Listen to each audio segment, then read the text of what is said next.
ప్రభువునందు ప్రియమైన దేవుని బిడలారా,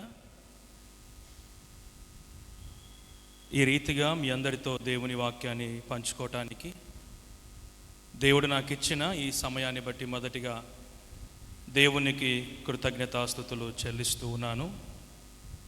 రెండవదిగా స్థానిక సంఘ కాపరి రెవరెండ్ యోహాన్ పాస్టర్ గారికి, అలాగే పాస్టమ్మ గారికి నా ప్రత్యేకమైన వందనాలు చెల్లిస్తూ ఉన్నాను. అలాగే సంఘ సెక్రటరీ గారు, ట్రెజరర్ గారు, సంఘ పెద్దలందరికీ కూడా నా హృదయపూర్వకమైన వందనాలు చెల్లిస్తూ ఉన్నాను. మీ అందరికీ కూడా నా హృదయపూర్వకమైన వందనాలు చెల్లిస్తూ ఉన్నాను. నా మాటలు అర్థమవుతున్నాయా అమ్మ? చిన్న ప్రశ్న, నా మాటలు మీకు అర్థమవుతున్నాయా? నా మాటలు మీకు అర్థమైతేనే, నేనేం చెప్తున్నానో మీకు అర్థమైతే నేను పడిన ప్రయాసకు కానీ చెప్పిన మాటలకు కానీ విలువ ఉంటుంది. నేను చాలామందికి తెలుసు, ఇలాగే అనుకొని ఒక చోట వాక్యం చెప్పిన తర్వాత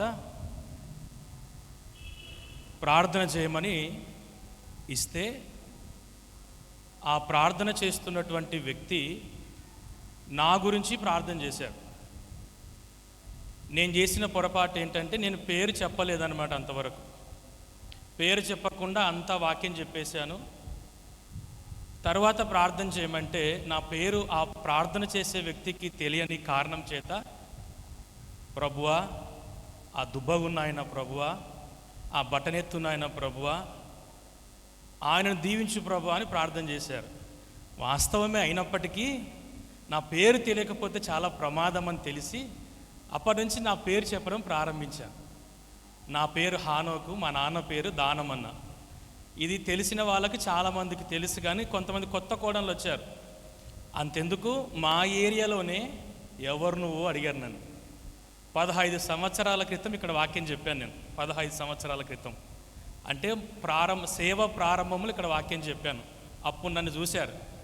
మరలా ఇప్పుడు మాత్రము చాలామందికి నేను తెలియదు కాబట్టి నేను పేరు చెప్పవలసి వచ్చింది. మీరు నా పేరు ఎందుకు చెప్పానంటే, మీరు ఎప్పుడైనా ప్రార్థన చేయాలనిపిస్తే నన్ను జ్ఞాపకం చేసుకోండి అని, అంతే. ఎందుకంటే నేను మీ నుంచి కోరుకునే సహాయం ఏంటి అంటే ప్రార్థన సహాయం మాత్రమే. సేవకులముగా మేము ఆశించేది, మేము కోరుకునేది ఏంటి అంటే మీ నుండి ప్రార్థన మాత్రమే. ఇది నా పరిచయం. వాక్య భాగాన్ని మనం చదువుకున్నాం. మరొకసారి నేను మీకు ఆ వాక్య భాగాన్ని జ్ఞాపకం చేస్తాను. దయచేసి తీసిన వారు ఎవరైనా ఉంటే కొంచెం స్పష్టంగా చదవవలసిందిగా కోరుతూ ఉన్నాను. ఎందుకు అంటే, ఒకవేళ మీరు తప్పు చదివితే ఆ వాక్యమంతా తప్పు అవుతుంది. చదువుదాం. మార్కు సువార్త 9వ అధ్యాయం 19వ వచనం. దయచేసి ఆ మాట ఒక్కటి చదువుదాం. విశ్వాసము లేవి తరము వారలారా, నేను ఎంతకాలము మీతో నుందును, ఎంతవరకు మిమ్మల్ని సహింతును, వానిని నా యొద్దకు తీసుకొని రండని వారితో చెప్పగా. చాలు. చదవబడిన వాక్య భాగం అంతా చాలా సందర్భాల్లో మనం చదువుతూ ఉంటాం. అక్కడ సందర్భం ఏమిటి అంటే 14వ వచనం నుంచి రాయబడిన సందర్భం అంతా దయ్యము పట్టినటువంటి వ్యక్తిని యేసు ప్రభు వారి దగ్గర తీసుకొచ్చారు. ఎందుకు తీసుకొచ్చారు అంటే, యేసు ప్రభు వారి దగ్గరికి వస్తే ఈ దయ్యం వెళ్ళిపోతుంది అన్న నమ్మకం ఒకటి. అయితే దానికంటే ముందు ఏం జరిగిందంటే, ప్రయత్నం చేశారు ఆ దయ్యము వెళ్ళగొట్టాలి అని, వెళ్ళిపోలేదు. అప్పుడు యేసు ప్రభు వారి దగ్గర తీసుకొచ్చారు. యేసు ప్రభు వారి దగ్గరికి తీసుకొని వస్తే దేవుడు మాట్లాడుతున్న మాట అది. ఇప్పుడు 19వ వచనం చదువు. అందుకు ఆయన, విశ్వాసము లేని తరము వారలారా, నేను ఎంతకాలము మీతో ఉందును. నేటి ధ్యాన అంశము ఎంతకాలము. ఒక 2-3 సంగతులు చెప్పి నేను త్వరగా ముగిస్తాను. ఎంతకాలము అనేటువంటి అంశం పైన కొన్ని విషయాలు జ్ఞాపకం చేస్తాను. నిజంగా యేసు ప్రభు వారు ఈ మాట మాట్లాడుతూ ఉన్నప్పుడు మనకు అర్థమైనట్టుగా సంతోషంగా ఉన్నాడా, విసుగుతో ఉన్నాడా? చెప్పాలి అమ్మ. సంతోషంతో ఉన్నాడా, విసుగుతో ఉన్నాడా? అనిపిస్తుంది మనకు. అక్కడ యేసు ప్రభు వారు కొంచెం విసుక్కున్నట్టుగా కనిపిస్తుంది.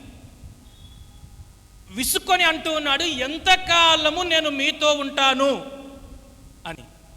మనకు కూడా విసుకొస్తుంది, మన జీవితాల్లో కూడా మనకు విసుకొస్తుంది. మనకు విసుకొచ్చినప్పుడు కూడా మనము కూడా అనే మాట ఇదే, ఎంతకాలము ఓర్చుకోవాలి, ఎంతకాలము సహించాలి, ఎంతకాలము నీకు చెప్పాలి. యేసు ప్రభు వారు కూడా ఎంతకాలము నేను మిమ్మును సహిస్తాను. దేవుడు ఈ మాట మాట్లాడుతున్నప్పుడు నిజంగా మన జీవితాల్లో కూడా మనల్ని కూడా ఈ మాట అంటే, ఎంతకాలము నిన్ను నేను సహించాలి, ఎంతకాలము నేను మిమ్మల్ని సహించాలి. అది దేవుని సంతోషపెట్టే వాక్యమేనా? దేవుని ఆనంద పెట్టే సందర్భమేనా? అది కాదండి, కాదు కాదు కాదు. దేవుడికి కొంత విసుకొచ్చింది. మీరు చేయవలసిన పనిని మరలా నా దగ్గరికి తీసుకొని వస్తున్నారు అన్నట్టుగా ఉంది అక్కడ. మనం కూడా చాలాసార్లు ఇలాంటి సందర్భాల్లో వెళ్తూ ఉంటాం. అయితే కొన్ని విషయాలు చెప్పి నేను త్వరగా ముగిస్తాను. ఏ పనులను బట్టి దేవుడు మనల్ని అంటూ ఉన్నాడు ఎంతకాలము అని. ఇదొక్కటే కాదండి. మనం అనుకోవచ్చు, ఆ రోజు శిష్యులు ఆ పని చేశారు, ఈ రోజైతే నేనే చేసేవాడిని అని అంటాం మనమైతే. దేవుడు కూడా కొన్ని సందర్భాల్లో కొన్ని విషయాల్లో ఇదే మాట అంటాడు. రండి చదువుకుందాం. కీర్తనల గ్రంథం 4వ కీర్తన 2వ వాక్యం చదువుదాం. 4వ కీర్తన 2వ వాక్యం చదవండి దయచేసి. అమ్మ దయచేసి ఒక చిన్న మనవి, చదివే వాళ్ళు కొంచెం స్పష్టంగా చదవండి. నరులారా, ఎంతకాలము నా గౌరవమును అవమానముగా మార్చెదరు, ఎంతకాలము వ్యర్థమైన దానిని ప్రేమించెదరు, ఎంతకాలము అబద్ధమైన వాటిని వెతకెదరు. చాలండి. ఇక్కడ నేను ఒక సందర్భాన్ని, మొదటి మాటలో ఉన్నటువంటి మాట, నరులారా ఎంతకాలము నా గౌరవమును అవమానపరుస్తారు. నరులారా అంటే అందరం కదా, మనం ఎవరము? నరులం, మనం అందరం. నేను పదే మీకు చెప్తున్నా, చదివేటప్పుడు స్పష్టంగా చదవండి అని. ఎందుకు అంటే ఇలాగే ఓ సందర్భంలో వాక్యం చెప్తున్నప్పుడు యోహాను సువార్త 15వ అధ్యాయం 1వ వచనంలో ఏముందో ఒకసారి చదువుతారమ్మా?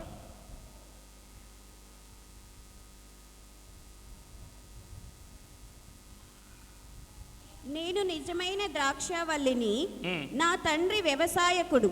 నాలో ఫలింపని ప్రతి తీగను ఆయన తీసి పారవేయును. ఫలించు ప్రతి తీగ మరీ ఎక్కువగా ఫలింపవలనని దానిలోని పనికిరాని తీగలను తీసివేయును. నేను మీతో చెప్పిన మాటలను బట్టి మీరిప్పుడు పవిత్రులై ఉన్నారు. నా యందు నిలిచియుండుడి, మీ యందు నేనును నిలిచియుందును. తీగ ద్రాక్షావల్లిలో నిలిచి, ఒక్క నిమిషం, 5వ వచనం, ద్రాక్షావల్లిని నేను, తీగలు మీరు.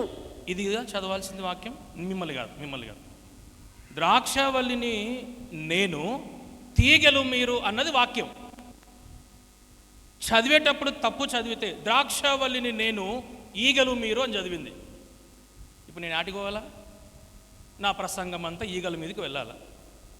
జాగ్రత్త. నేను ఎందుకు ఇన్నిసార్లు జాగ్రత్త చెప్తున్నానంటే, మనం బైబిల్ చదివేటప్పుడు ఖచ్చితంగా జాగ్రత్తగా చదవాలి. మొదటి వచనంలో మనం చదువుతున్నాం, నా గౌరవమును మీరెంతకాలము అవమానపరుస్తారు. అంటే మన ప్రవర్తనను బట్టి, మన మాటను బట్టి, మన జీవితాన్ని బట్టి మనకు అవమానము కాదు, మనకొచ్చే అవమానము కొంచెమే. కానీ మనల్ని బట్టి, మన ప్రవర్తనను బట్టి, మన యథార్థతను బట్టి, మన జీవితాన్ని బట్టి ఎవరికి ఎక్కువ అవమానము అంటే అది దేవునికి అవమానం. దేవుడు బాధపడుతున్నది కూడా అంతే. ఎంతకాలము నా గౌరవాన్ని మీరు అవమానపరుస్తారు? ఒక్కసారి మనం పరీక్షించుకుందాం. ఏంటి, నా బ్రతుకు వల్ల, నా ప్రవర్తన వల్ల దేవుడు అవమానం పొందుతున్నాడా? మనం ఎలాగో మాట్లాడుతున్నామో, ఎలాగో ప్రవర్తిస్తున్నామో, ఎలాగో జీవిస్తున్నామో ఆ జీవితాన్ని బట్టి మనకు అవమానము కొంచెం వరకే, కానీ దేవునికి ఇంకెక్కువగా అవమానం. విసుక్కుంటాడు, విసుగు చెందుతూ ఆయన అంటాడు, ఎంతకాలము నా గౌరవాన్ని అవమానపరుస్తారు. ఏమండి, మనము దేవుని సంతోష పెట్టకపోయినా పర్వాలేదు, ఆనంద పెట్టకపోయినా పర్వాలేదు, కానీ అవమాన పట్టొచ్చా? అవమాన పెట్టకూడదండి. మనకు తెలియకుండా కొన్నిసార్లు దేవుని అవమాన పెడతాం, మనకు కొన్ని తెలిసి దేవుని అవమానపరుస్తాం మన ప్రవర్తనను బట్టి. మనిషికే మనల్ని ఎవరైనా అవమానపరిస్తే తట్టుకుంటామండి? మనల్ని ఒక్క మాట అంటే తట్టుకోగలుగుతామా?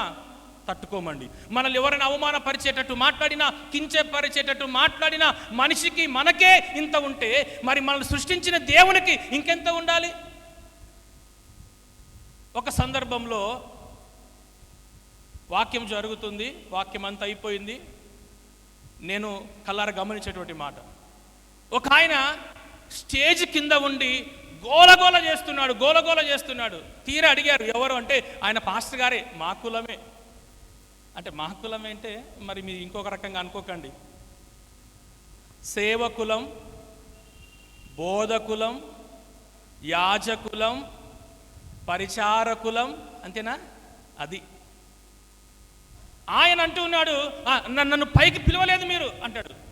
ఎక్కడికి పైకి? స్టేజీ పైకి పిలవలేదంట. ఆ పాస్టర్ గారు పాపం నిజంగా చెప్తున్నా ఆ వ్యక్తి గమనించలేదు. ఆయన ఏమంటాడో తెలుసా? నన్ను అవమానపరుస్తున్నావు నువ్వు, నన్ను అవమానపరుస్తున్నావు. నిజంగా నిన్నే అవమానపరిచాడా? కాదండి. ఆ వ్యక్తి, ఆ పాస్టర్ గారు చూడలేదు అంతే. ఆ వ్యక్తికే అంత బాధ అనిపిస్తే ఏమండి, మన జీవితంలో మనకు కొన్ని బలహీనతలు ఉంటాయి. గౌరవపరచకపోయినా పర్వాలేదు కానీ అవమానపరచకూడదు అనుకుంటాం. ఆ రోజు ఆ వ్యక్తి అలాంటి పరిస్థితిని బట్టి తను నన్ను గౌరవపరచట్లేదు, నన్ను పిలవలేదు అని బాధపడినాడు. అదే స్థానంలో దేవుడు ఉంటే నాకు చెందవలసిన మహిమ, నాకు చెందవలసిన ఘనత నాకు రానివ్వలేదు అని దేవుడు బాధపడడా? మనిషికి ఉండేటువంటి ఇదేంటిదంటే జీవగ్రంథంలో పేరు లేకపోయినా పర్వాలేదు కానీ పైకి పిలిచే లిస్టులో మాత్రం మన పేరు ఖచ్చితంగా ఉండాలా. నా ప్రియ దేవుని బిడ్డలారా, దేవుడు విసుగుతో మాట్లాడినటువంటి మాట, ఎంతకాలం నా గౌరవాన్ని మీరు అవమానపరుస్తారు. విలాప వాక్యముల గ్రంథం చదువుదాం. ఏ రీతిగా మనము ఆయన గౌరవాన్ని అవమానపరుస్తున్నామో, ఏమి చేయటం వల్ల ఆయన గౌరవాన్ని అవమానపరుస్తున్నామో, ఎందుకు ఆ మాట అంటున్నాడు, మనము ఏ విషయంలో ఆయనను అవమానపరుస్తున్నాం. విలాప వాక్యముల గ్రంథము 4వ అధ్యాయము 16వ వచనం చదువుదాం.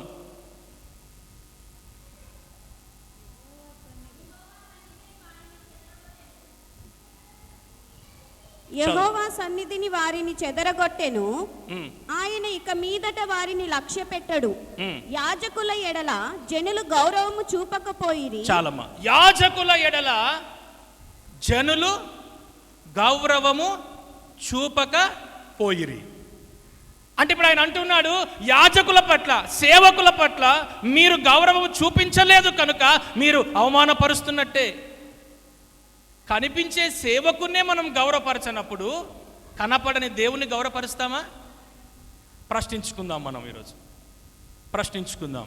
కనిపించే సేవకుని గౌరవపరిచినట్లయితే దేవుని గౌరవపరిచినట్లు, కనిపించేటువంటి సేవకుని అవమానపరిచినట్లయితే నువ్వు దేవుని అవమానపరిచినట్లు. ఆయన అందుకే బాధతో అంటాడు, ఎంతకాలం మీరు నా గౌరవాన్ని అవమానపరుస్తారు? ఎంతకాలము? ఇది మనకు ఆశీర్వాదకరం కాదండి, ఇది మనకు దీవెనకరము కాదండి. మనకు ఎంతవరకు ఆశీర్వాదము, దీవెన, మేలు, సంతోషము ఇవే ఇష్టం, ఇవి చాలా ఇష్టం. మనల్ని ఎవరినైనా ఏమన్నా నువ్వు బాగుండాలి, నువ్వు దీవెనకరంగా ఉండాలి, ఆశీర్వాదకరంగా ఉండాలంటే ఎంత సంతోషమో. హెచ్చరిస్తే మాత్రము మన మనసు ఒప్పుకోదు. దేవుడు బాధతో అంటున్నాడు, ఆ యాజకులను మీరు అవమానపరుస్తున్నారేమో. ఇంకొక సందర్భాన్ని జ్ఞాపకం చేస్తాను. యెహోషువ గ్రంథము 4వ అధ్యాయము 14వ వచనం చదువుదాం. దయచేసి చదువు త్వరగా. యెహోషువ గ్రంథము 4వ అధ్యాయం 14వ వచనం. యెహోషువ గ్రంథం 4వ దినమున యెహోవా ఇశ్రాయేలీయులందరి ఎదుట ఇశ్రాయేలీయులందరి ఎడల యెహోషువను గొప్ప చేసెను కనుక వారు మోషేను గౌరవపరిచినట్లు అతని బ్రతుకు దినములన్నిటను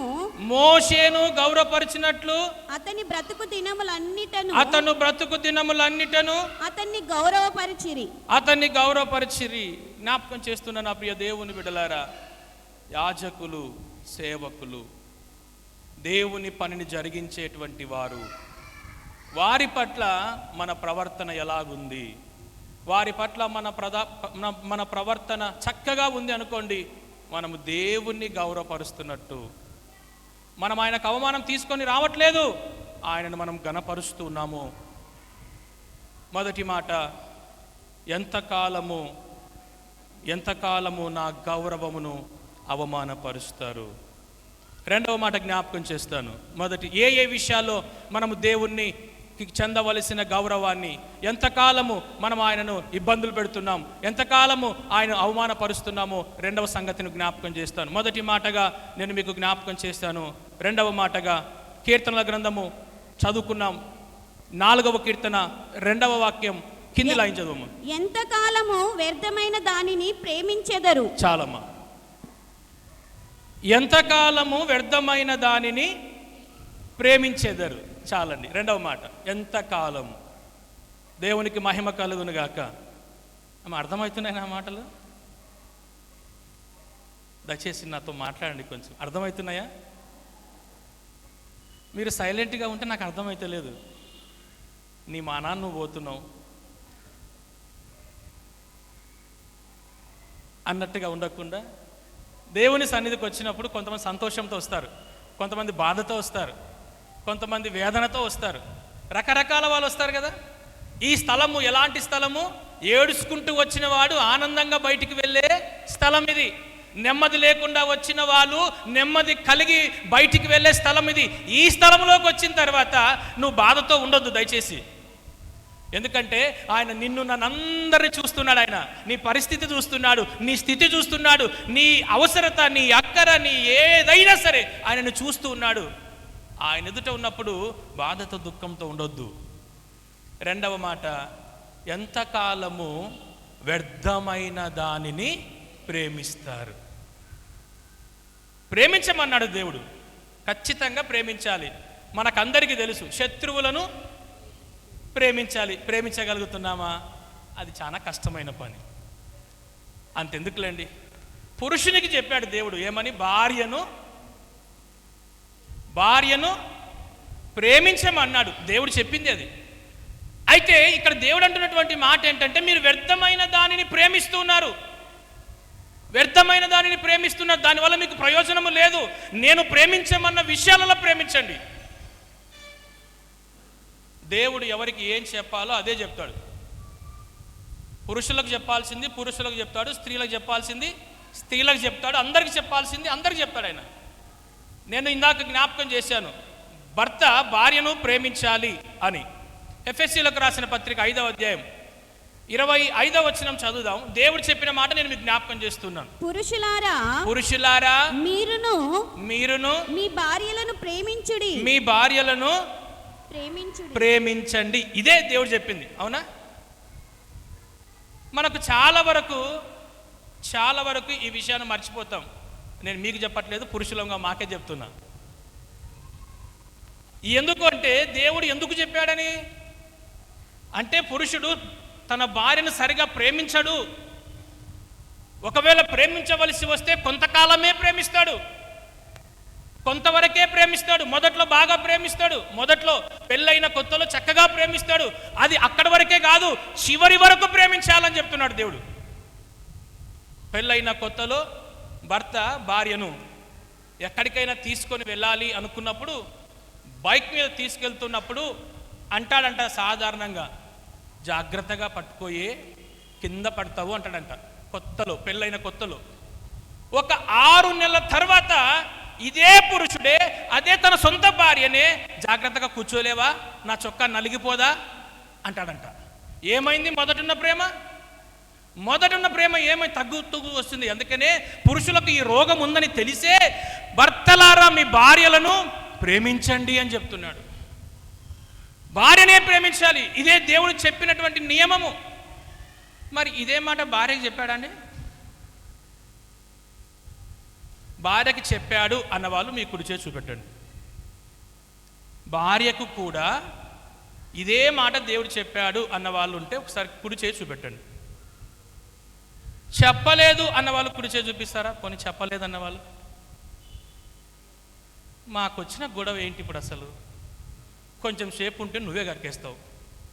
ఆ భాగ్యానికి మాతో చెప్పించుకొని ఆ భాగ్యానికి మేము నిందలు పడి అవసరం అంటారా అని అనుకున్నట్టుగా ఉన్నారు. ఏదో ఒకటి చెప్పాలి కదా, రైట్ అన్నా అనాలా, లెఫ్ట్ అన్నా అనాలా, అంతేనా అమ్మా?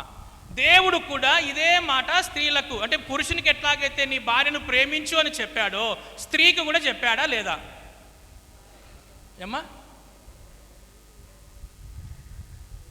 మీతో ఆన్సర్ చెప్పించుకోవడం అప్పుడిప్పుడు అయ్యేటట్టు లేదు, నేనే చెప్తాలేండి.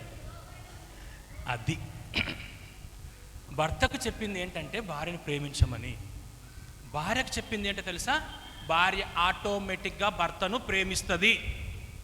ఆడు మంచోడైనా ప్రేమిస్తుంది, చెడ్డోడైనా ప్రేమిస్తుంది, అన్నం పెట్టినా ప్రేమిస్తుంది, అన్నం పెట్టకపోయినా ప్రేమిస్తుంది, కొట్టినా తిట్టినా ఏమి చేసినా ఆమెకు తెలుసు భర్తను ప్రేమించాలి అని. ఆమెకు తెలుసు, ప్రేమిస్తుంది. భర్తలు ప్రేమించలేరు. ఈ మధ్య కోర్టుల్లో ఎక్కువ కేసులు, అంటే విడాకుల కేసులు వస్తున్నాయని సర్వేలో చెప్తున్నారు. చిన్న చిన్న కారణాలండి, విడిపోవడానికి పెద్ద పెద్ద కారణాలు కాదు, చిన్న చిన్న కారణాలు. ఈ మధ్యన ఒక స్త్రీ కోర్టుకు వేసిందనమాట, నాకు ఇతను వద్దు అని. జడ్జి గారు అడిగాడు, ఎందుకు వద్దు? రోజు స్నానం చేయమని చెప్తాడు. రోజు స్నానం చేయమని చెప్పడం తప్ప, పొరపాట, నేరమా, ఘోరమా? కాదు. అది నచ్చలేదు ఆమెకంతే. ఇట్లాంటివి ఉన్నాయి. ఒక భర్త కూడా అలాగే అన్నాడట, నాకు ఈమె వద్దు అన్నాడంట. అడిగారు, ఎందుకు వద్దు? ఎల్లప్పుడు నువ్వు ఇష్టపడే చేసుకున్నావు కదా, బాగానే ఉంది కదా అంటే, లేదు అప్పుడు జుట్టు పొడుగుండే, ఇప్పుడు ఇంతనే అయింది. అప్పుడు సన్నగా ఉండే, ఇప్పుడు లావు అయింది. మరి ఆడపిల్లలు లావు కాకుండా సన్నగా అవుతారా? పెళ్ళప్పుడు ఎవరైనా సన్నగానే ఉంటారు. పెళ్ళైన తర్వాత వాళ్ళ బాధ్యతలను బట్టి, పిల్లల కణాన్ని బట్టి వారి వారి శరీర ఆకృతులు మారుతాయి. అన్నంత మాత్రాన భర్త ప్రేమించకుండా వదిలేయాలా? వద్దు. దేవుడు చెప్పింది కూడా అదే, నీ భార్యను ప్రేమించమనే చెప్పాడు దేవుడు. అది కాకుండా అంటాడు, వ్యర్థమైన దానిని మీరు ప్రేమిస్తున్నారు. దేవుడు ఎంత స్పష్టంగా మాట్లాడుతున్నాడో తెలుసా? దేవుడు మనకు ఏది అవసరమో దాన్నే దేవుడు జ్ఞాపకం చేస్తూ ఉన్నాడు. మనము వ్యర్థమైన దానిని ప్రేమిస్తూ ఉన్నాము. మనం ఎంతవరకు పురుషులమైన మనము జుట్టు ఉన్నా ప్రేమించాలి, జుట్టు లేకున్నా ప్రేమించాలి. మరి స్త్రీలకు కూడా చెప్పాడు కదా, అమ్మా మీరు ప్రేమిస్తారు, మీరు మంచివారే, కానీ మీరు లోబడరు. అది అసలు టాలెంట్, అది అసలు సమస్య. అది మీరు లోబడరు కాబట్టే మీకు చెప్పిన మాట ఏంటి? లోబడండి అని అర్థం. అంతేనా? తప్పు చెప్తున్నానండి? దేవుడు చెప్పింది ఇదే. పురుషులకు చెప్పాల్సింది పురుషులకు చెప్పాడు, స్త్రీలకు చెప్పాల్సింది స్త్రీలకు చెప్పాడు. ఆడపిల్ల కోరుకునేది భర్త నుంచి ఒకటే, నన్ను ప్రేమిస్తే చాలు, నన్ను ప్రేమిస్తే చాలు, అంతే. అందుకనే పెద్దలు చెప్తారు, భార్య ఎట్టున్నా కూడా నువ్వు చాలా అందంగా ఉన్నావని చెప్పాలంట. అబద్ధం చెప్పినా అది వాళ్ళకి సంతోషాన్ని కలిగిస్తుంది. నిజం అనుకుంటారు వాళ్ళు. అవునండి, అమెరికాలో కొత్త రూల్ ఉందంట, ఉదయాన్నే లేచి ఆమె ఎట్టనన్నా ఉన్నని కాక, అబ్బా నువ్వు ఎంత బాగున్నావు, నువ్వు ఎంత చక్కగా ఉన్నావు, నిద్రపోయి లేచినా కూడా ఇంత బాగున్నాను అని చెప్పాలంట. అప్పుడు వాళ్ళు నిజమేమనుకొని సంతోషపడతారంట, వాళ్ళు వంట అంతే చేస్తారంట. ఈరోజు నా ప్రియ దేవుని బిడ్డలారా, దేవుడు చెప్పిన విషయాలు కాకుండా వేరే సంగతులు మనము అనుసరిస్తున్నాము కాబట్టి, వేరే సంగతుల విషయంలో మనం ప్రేమిస్తున్నాము కాబట్టి నిజంగా మనం ఉండవలసిన సంతోషాన్ని, మనం పొందుకోవాల్సిన ఆనందాన్ని మనం పొందుకోలేకపోతున్నాం. ఇది చేయటము, వ్యర్థమైన దానిని ప్రేమించటం అనేది దేవునికి అవమానమే. ఎందుకు? దేవుడు చెప్పింది కాకుండా చెప్పని దానిని చేయడం వలన మనము దేవుని అవమానపరుస్తున్నాం. రాజుల 2వ గ్రంథం చదవండి, 17వ అధ్యాయం 15వ వాక్యం. రాజుల 2వ గ్రంథము 17వ అధ్యాయం 15వ వచనం. వారు ఆయన కట్టడలను, తమ పితరులతో ఆయన చేసిన నిబంధనను, ఆయన తమకు నిర్ణయించిన ధర్మశాస్త్రమును విసర్జించి వ్యర్థమైన దాన్ని అనుసరించుచు వ్యర్థులై వారి వాడుకల చొప్పున మీరు చేయకూడదని యెహోవా తమకు సెలవిచ్చిన తమ చుట్టూనున్న ఆ జనుల మర్యాదలను అనుసరించి వారి వంటి వారైరి. చాలా జ్ఞాపకం చేస్తాను. జనులట వ్యర్థమైన దానిని అనుసరిస్తున్న. వ్యర్థం అంటే తెలుగులోనే వ్యర్థం, ఇంగ్లీష్లో ఏమంటారు? వేస్ట్ అంటారు. అవునా? తెలుగులో వ్యర్థం అంటారు, ఇంగ్లీష్లో వేస్ట్. సరే, ఇప్పుడు మనం వ్యర్థమైన దానిని ప్రేమిస్తున్నామా లేదా అంటే మనకు అర్థం కాదు. ఒకరోజు నేను బస్సులో వెళ్తున్నా, నా పక్కన ఒక అతను కూర్చున్నాడు. మాట మాట్లాడుకుంటున్నప్పుడు మీరు చదువుకున్నోలే కానీ అంటున్నాడు ఆయన, ఓపెన్గానే అంటాడు, మీరు చదువుకున్నోలే కానీ మీరు నీట్గా ఉండరు అంటాడు. చదువుకున్న వాళ్ళు నీట్గా ఉండరా అమ్మా? చదువుకున్న వాళ్ళు నీట్గా ఉండరా అంటే నా ఉద్దేశం ఏంటి? శుభ్రంగా ఉండరా? శుభ్రంగా ఉంటారా? ఖచ్చితంగా ఉంటారు. చదువుకున్న వాళ్ళు శుభ్రంగా ఉంటారు. మన ఉద్దేశం. ఆయనతో మాట్లాడుతున్నప్పుడు మా మధ్యన జరిగే సంభాషణ ఇదే. అంటే ఆయన అంటాడు, చదువుకున్నోళ్ళే కానీ మీరు శుభ్రంగా ఉండరు అన్నా. అట్టెట్టా నేనన్నా. చెప్పాలి కదా దానికి ఆన్సర్. అయినా చెప్తున్నాడు ఆయన. సరే చెప్తా. నీకు జలుబు చేసిందా? జలుబు సర్వసాధారణంగా మనుషులకు అందరూ చేస్తుంది, ఆఖరికి జంతువులకు కూడా చేస్తుంది. జలుబు చేసినప్పుడు ఆయన అంటున్నాడు, మనము కూడా వ్యర్థమైన దాన్ని ఎట్లా ప్రేమిస్తామో మనకు తెలియకుండానే ప్రేమిస్తాం. జలుబు చేసిందా? చేసింది. నువ్వు జలుబు చేస్తే తీసేస్తాం కదా. ఆయన అంటాడు, మేము మోటోళ్ళమైనా జలుబు వచ్చినప్పుడు తీసి పడేస్తాము, మీరు చదువుకున్న వాళ్ళు ఖర్చు చూసుకొని ఏడబెట్టుకుంటారు. అది ఉపయోగకరమైందా? ఉపయోగం లేనిదా? వ్యర్థమైందే కదా. నవ్వుకున్నాం కదా సేపు, నవ్వు వచ్చింది కదా. దేవుడు కూడా అంటున్నది అదే. మీరు వ్యర్థమైన వాటిని ప్రేమిస్తున్నారంటే పక్కన పెట్టుకుని లోపల పెట్టుకుంటున్నారు. మీకు వ్యర్థం, అది వేస్ట్. దేవుడు కోరుకుంటున్నది ఏంటో తెలుసా? వ్యర్థమైన వాటిని ప్రేమించి నన్ను మీరు అవమానపరుస్తున్నారు. ఎంతకాలం నన్ను మీరు వ్యర్థమైన వాటిని ప్రేమిస్తారు? చెప్తాం, జ్ఞాపకం చేస్తాను. దేవుడు ఎందుకు ఆ మాట చెప్పాడు? చదవండి. ఆ పని చేసేది ఎవరో తెలుసా? బుద్ధున్నోడు ఎవడు చేయడండి. బుద్ధి లేని వాడైతేనే వ్యర్థమైన దానిని ప్రేమిస్తాడు. చదవండి, సామెతల గ్రంథం 12వ అధ్యాయం 11వ వచనం. సామెతల గ్రంథం 12:11. పెదవుల వలని భక్తిహీనులు చెడ్డవారికి దొరుకు దోపుడు సొమ్మును ఆపేక్షించుదురు. నీతిమంతుల వేరు చిగుర్చును. పెదవుల వలని దోషము అపాయకరమైన ఊరి. నీతిమంతుడు ఆపదను తప్పించుకొనును. ఒకడు తన నోటి ఫలము చేత తృప్తిగా మేలు పొందును. చాలండి, ఇక్కడ జ్ఞాపకం చేస్తాను. భక్తిహీనుడు లేదా బుద్ధిహీనుడు అయితే వ్యర్థమైన దానిని ప్రేమిస్తాడు. మొదటి మాట, ఎంతకాలము నా గౌరవాన్ని అవమానపరుస్తారు దేవుడు అంటున్నాడు. రెండవ మాట, ఎంతకాలము వ్యర్థమైన దానిని ప్రేమిస్తారు. మూడవ చెప్పి నేను ముగిస్తాను. ఎంతకాలము అమ్మా, కీర్తనల గ్రంథము 4వ కీర్తన 2వ వాక్యం, కింది లైన్. ఎంతకాలము అబద్ధమైన వాటిని వెదకదరు. అబద్ధమైన వాటిని వెతుకుతున్నారు. చాలండి. ఎంతకాలం వెతుకుతారు? ఈ వెతికే సందర్భం మనందరం పేపర్లో చదువుతున్నాం. ఈ కాలం ఎక్కువ వెతుకుతారు. వర్షాలు వచ్చినప్పుడు, వర్షాలు వస్తాయి కదా, తొలకరి వర్షాలు వస్తాయి, కొన్ని వెతుకుతారు. మీకు నాకు తెలిసి నోట్లో ఉంది కానీ బయటికి రాకుంటుంది అంతే చెప్పనీకి. నేను అడగడమే ఆలస్యం. చెప్తారు ఇప్పుడు. ఏం వెతుకుతారండి అమ్మ? ఏం వెతుకుతారు? తొలకరి వాన వచ్చినప్పుడు పొలాలలో వెతుకుతారు. ఏం వెతుకుతారు? అది వజ్రాలు వెతుకుతారు. అవునా? మనిషి ఆశాజీవి. ఏమని? వజ్రం దొరికితే తన జీవితము మారిపోతుంది. మనకు ఆ ఆశ లేకపోయినా ఈ పేపర్లలో స్టేట్మెంట్ ఇస్తారు కదా, ఈరోజు వర్షం దొరికింది, దాని విలువ 6 లక్షలు అనేసరికి గుండెలో రైలు పరిగెడతాయి. మేమైనా బాగుంటుండే, మాకు దొరికినా బాగుంటుండే అని ఇంటికాడున్న మనం అనుకుంటాము. ఆ వెతికే చోట వాళ్ళ పక్కన ఉన్న వాళ్ళకి దొరికితే పోయి ఈమెకి దొరికిందా అన్నట్టు వాళ్ళు చూస్తారు. నువ్వు వెతకాల్సింది వెండినో బంగారాన్నో వజ్రాన్నో ఇవి కాదు, ఇవి ఇక్కడి వరకే. దేవుడు అంటున్నాడు, ఎంత కాలము వ్యర్థమైన దానిని మీరు వెతుకుతారు? ఎంతకాలం వెతుకుతారు? ద్వితీయోపదేశ కాండము 4వ అధ్యాయము 29వ వచనంలో రాయబడినటువంటి ఒక మాట నేను మీకు జ్ఞాపకం చేస్తాను. దేవుడు అంటూ ఉన్నాడు, వెతకాలి, ఖచ్చితంగా వెతకాలి. కానీ దేన్ని వెతకాలి, ఎవరిని వెతకాలి, ఎప్పుడు వెతకాలి, ఎలా వెతకాలి, ఎందుకు వెతకాలి, వెతకడం వల్ల నీకు ప్రయోజనం ఏమిటి?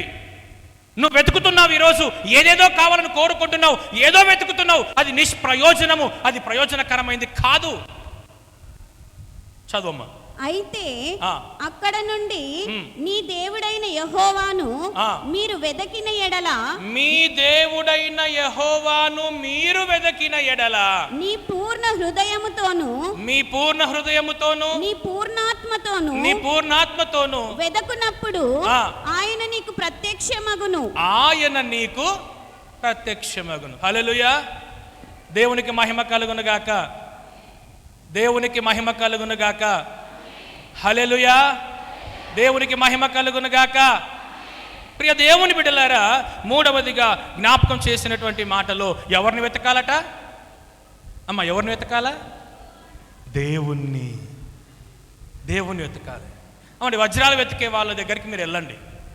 వజ్రాలు వెతికేటువంటి వాళ్ళ దగ్గరికి వెళితే వాళ్ళ దగ్గర ఏమున్నా లేకున్నా ఆ వెతకటానికి అవసరమైన పరికరాలు ఉంటాయి. పైన వెతుకుతారా? వాళ్ళు పైన వెతుకుతారా? వెతకరు. నిలబడి వెతుకుతారా?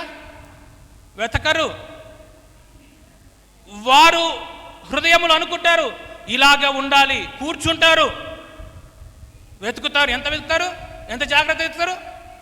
ఇది వజ్రమేనా, ఇది వజ్రమేనా, ఇది వజ్రమేనా, ఇది రాయేనా, ఇది జాగ్రత్త ఉంటుందా ఉండదా? భూ సంబంధమైన వాటిని వెతికే విషయంలో అంత జాగ్రత్త నువ్వు తీసుకుంటున్నప్పుడు, దేవుడు నీకు ప్రత్యక్షం కావాలి, దేవుణ్ణి నువ్వు వెతకాలి అనుకున్నప్పుడు ఇంకెంత జాగ్రత్తగా వెతకాలి? ఎంత వెతికినా కనపడకపోతే వెతకడంలో లోపం ఉందనే ఉద్దేశం. మీకు ఒక సందర్భాన్ని జ్ఞాపకం చేశాను. ఒక సందర్భాన్ని మీకు జ్ఞాపకం చేస్తాను. ఆమె కూడా వెతుకుతూ ఉంది, తన ప్రియుణ్ణి వెతుకుతుందండి. తన ప్రియుణ్ణి వెతుకుతుంది. తన ప్రాణ ప్రియుని కొరకు ఆమె వెతుకుతుంది, కనపడటమే లేదు. చదవండి పరమగీత గ్రంథం, పరమగీతం 3వ అధ్యాయం 1 నుంచి 4 వచనాలు. పరమగీత గ్రంథం. రాత్రి వేళ పరుండి ఉండి నేను నా ప్రాణ ప్రియుని వెదకి తిని. అమ్మ చాలండి. ఎప్పుడంట? రాత్రి వేళ. రెండవది, ఎలా వెతుకుతున్నారు? ఎలా వెతుకుతుందామే? పండుకొని వెతుకుతుందంట. రాయబడింది అక్కడ. రాత్రి వేళ పరుండి నేను నా ప్రాణప్రియుణ్ణి వెదకి తిని వెదకినను అతడు కనపడక ఉండెను. లోపం ఎక్కడుంది? దేవునిలోనా? వెతికే మనిషిలోనా?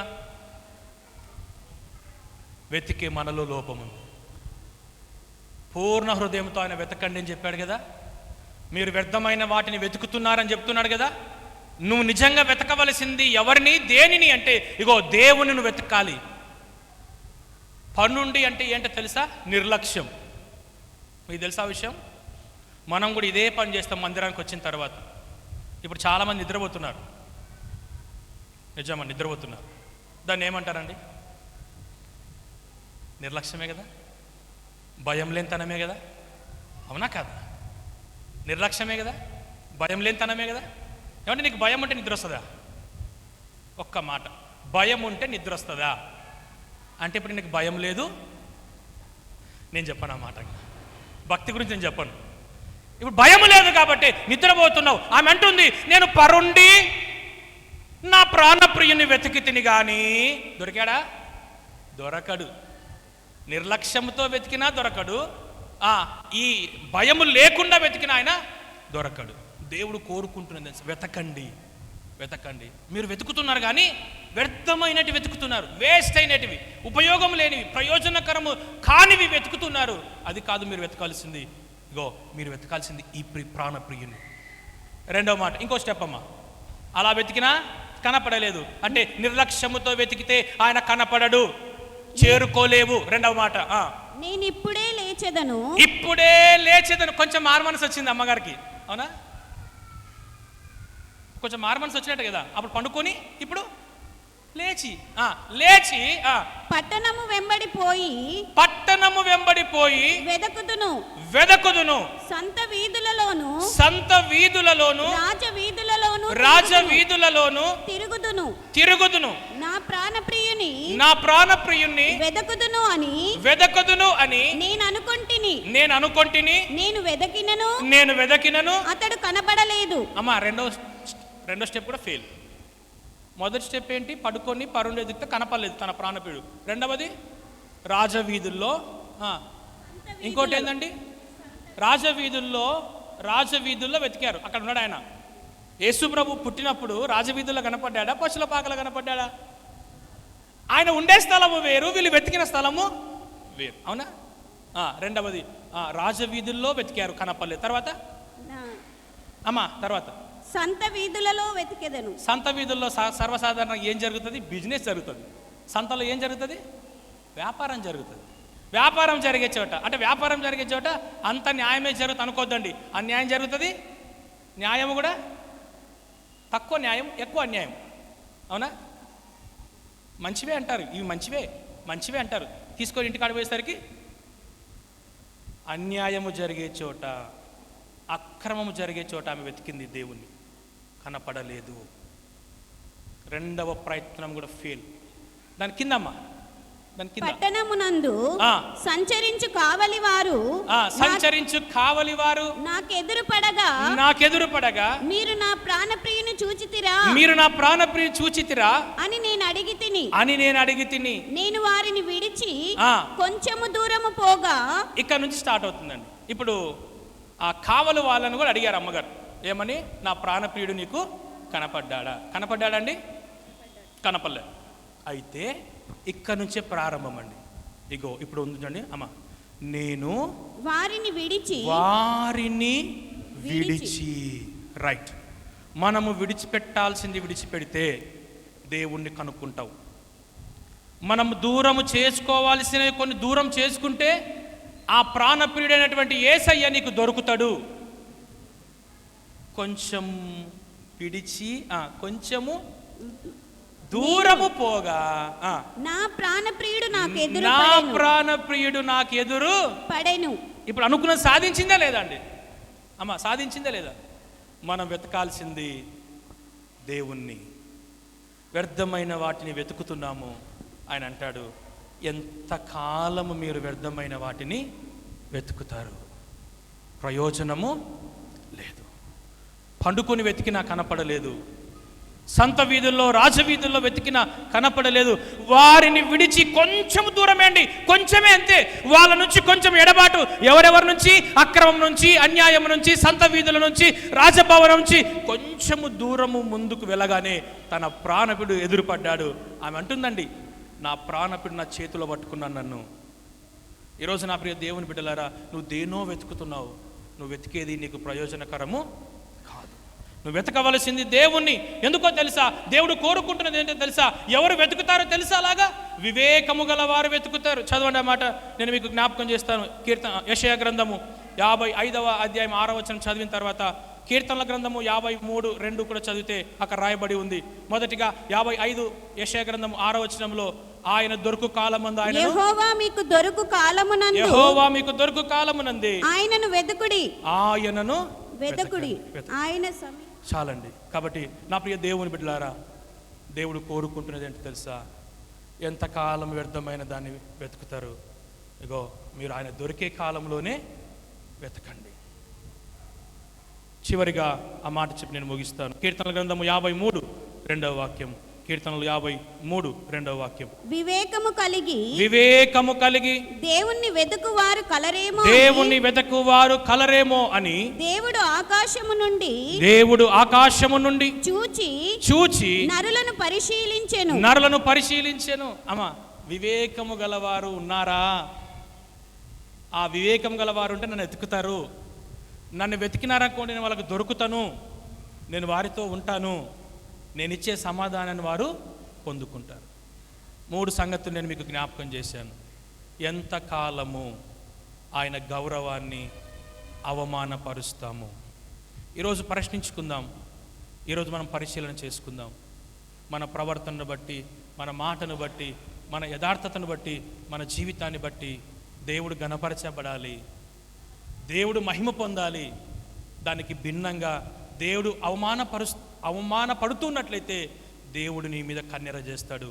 దేవుడు నిన్ను ఆశీర్వదించడానికి బదులు శపిస్తే, దీవించడానికి బదులు నిన్ను శపిస్తే తట్టుకోలేమండి.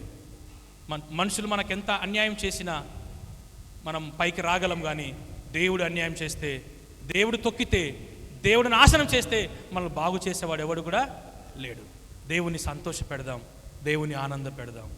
ఎంతకాలము అనే మాట దేవుడు మనతో అంటే, ఎంతకాలం చెడుగా ప్రవర్తిస్తావు, ఎంతకాలం అబద్ధం ఆడతావు, ఎంతకాలం అన్యాయం చేస్తావు అని దేవుడు నిన్ను అడిగితే మన దగ్గర నుంచి వచ్చే ప్రశ్నకు సమాధానం ఏంటి? దేవా, ఇంతకాలం నాకు ఇష్టం వచ్చినట్టు బ్రతికాను, ఇక రాబోయే కాలము, రాబోయే జీవితము, రాబోయే కాలములో నాయనా నీ గౌరవానికి అవమానం తెచ్చే రీతిగా నేను మాట్లాడను, నీ గౌరవానికి భంగము కలిగించేట్టుగా నేను ప్రవర్తించను అనే తీర్మానం కనుక తీసుకొని ఇక్కడి నుంచి వెళ్ళగలిగితే దేవుడు నిన్ను గౌరవపరుస్తాడు, దేవుడు నిన్ను హెచ్చిస్తాడు.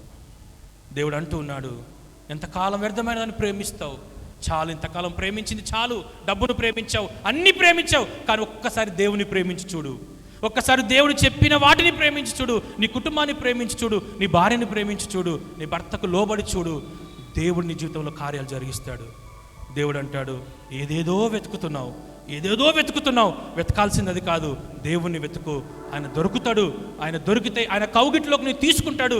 ఆయన తీసుకొని నిన్ను సేద తీరుస్తాడు. నీ అవసరత, ప్రతి అవసరతను దేవుడు తీరుస్తాడు. ఈ మాటలు నిశ్చయించుకుందాం. దయచేసి తలలు ఉంచుదాం. ప్రభు అయిన యేసుక్రీస్తు వారు నీ కొరకు, నా కొరకు ఈ లోకంలో కల్వరిశిలలో రక్తము కార్చి ప్రాణం పెట్టింది దేని కొరకు తెలుసా? ఆయన అవమానపరచడానికి కాదు నిన్ను నన్ను, దేవుడు నిన్ను నన్ను ఆయనను గణపరచడానికి. చాలు చాలు, ఇంతకాలం అన్నీ ప్రేమించావు, డబ్బును ప్రేమించావు, డబ్బును ప్రేమించావు, ఆస్తులను ప్రేమించావు, స్నేహితులను ప్రేమించావు, వ్యర్థమైన వాటి అన్నిటినీ ప్రేమించావు, కానీ ప్రయోజనం లేదు. నువ్వు ప్రేమించాల్సింది, నువ్వు నీ శత్రువులను ప్రేమించు, నీ భార్యను లేదా కుటుంబాన్ని ప్రేమించు, అది మంచిది. నువ్వు దేవుని ప్రేమించు. నువ్వు దేవుని ప్రేమిస్తే ఆయన నిన్ను ఆస్తికర్తగా చేస్తాడు. ఈ మాట మన జీవితంలో నెరవేర్చబడినట్లు ప్రార్థన చేసుకుందాం. ప్రార్థన చేసుకుందాం. చక్కని సందేశం అందించినటువంటి అను గారికి సంఘాపురిగా సంఘపక్షమున మరి కృతజ్ఞతలు తెలియజేస్తున్నాను. ఈ సమయంలో సంఘ పెద్ద హలాన్ ప్రార్థన చేస్తాను. సంఘ పెద్ద హలాన్ ప్రార్థన చేస్తాను.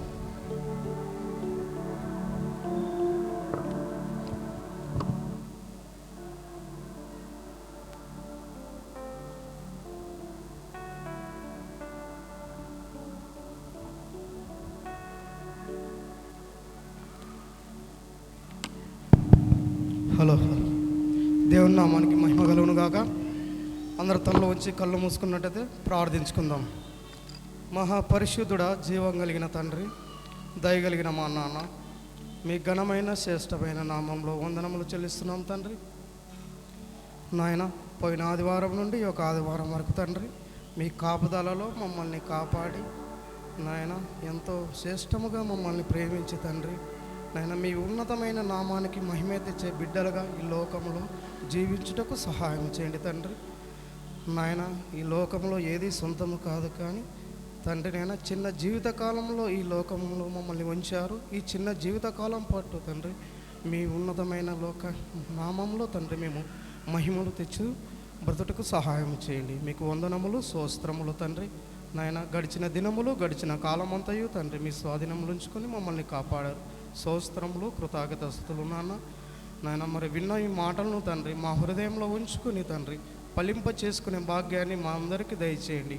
చేరున్న మీ బిడ్డలందరినీ దీవించండి, కాపాడండి, బలపరచండి నాయన. మీ వాక్యమందు అభివృద్ధి పరచండి నాయన. కుటుంబాలని బలపరచండి నాయన.